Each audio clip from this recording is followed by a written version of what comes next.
నేనేడో target చేసిన భయ్. ఇప్పుడు నేను నిన్ను కొడితే నువ్వు నన్ను కొట్టావు చెప్పు. వాళ్ళు నన్ను టార్గెట్ చేస్తే నేనేం చేయాలి? మరి నేను ఊరుకోవాలను? నేనైతే గాంధీ తాతను కాదు. నేను అస్సలే మంచిదని కాదు నేను చెప్తున్నా. నేను కేసీఆర్ గారు అంతా ఓపిక నాకు లేదు. అస్సలే మంచిదని కాదు. నేను ఊరుకోను. నన్ను కొడితే 2 కొడతా ఉల్టా.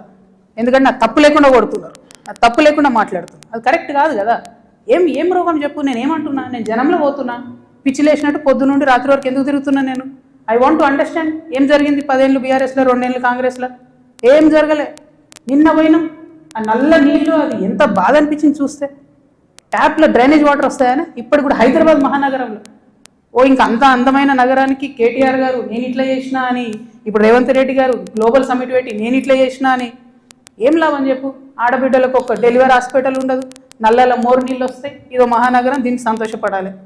ఎవరొకరు అడగాలి కదా. అడిగితే కేసులు, అడిగితే లొల్లి, ఇంతే. ఏం భయపడేదాన్ని కాదు నేను. ముందుకే పోతా, వెనుకకే.